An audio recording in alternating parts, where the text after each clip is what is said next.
Now, part G is about the solids of revolution, which is formed by rotating the function around it might be around the x-axis or y-axis. When we rotate them, this function will be converted to this three-dimensional shape.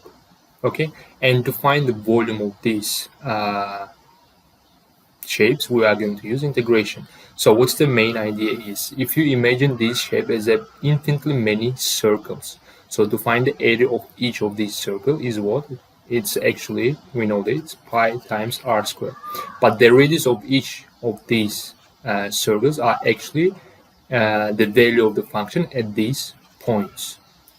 Or their value, it will be the radius. So how we are going to calculate the volume? The volume will be equal to pi always comes, and to find the radius between the intervals a and b, instead of r, we will use f of x to the power 2 dx. So it's how we are going to find the volume of the shapes. So again, in a more fancy way from your book, it looks like this one. Don't forget the pi always comes. So let's apply it. It can be with shape or with picture or without picture. So it's a basic one.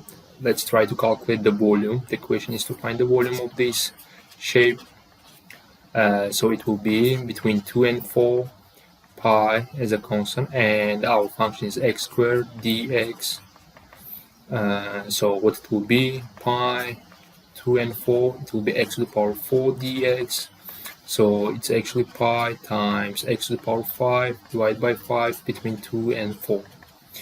And it will be, let me take pi by 5 outside because they are constants. Then 4 to the power 5 minus 2 to the power 5. So if you calculate this one, it will give you the volume. And we know already how the shape looks like. The shape is the parabola. The revolution between 2 and 4. When you revolve this function around the x-axis, you will get this volume.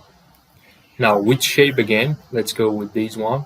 We need to calculate the volume again. The volume will be pi always comes between 0 and 4, and ex to the power 2 dx.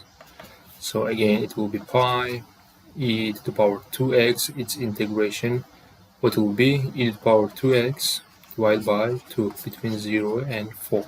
Again, I will do it with the same way, pi by 2, let me take it outside the brackets, and it will be e to the power 8 minus 1. So it will give you the volume.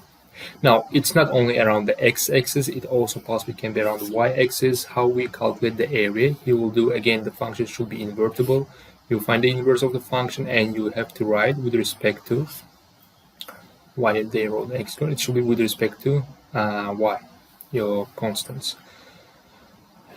And with the two functions again, if the region is this part between two functions, if you remember, we do subtracting. When we revolve it around the x-axis or y-axis, the idea of calculating the volume, again the same, the square of upper one minus the square of the lower one, the function, and you will calculate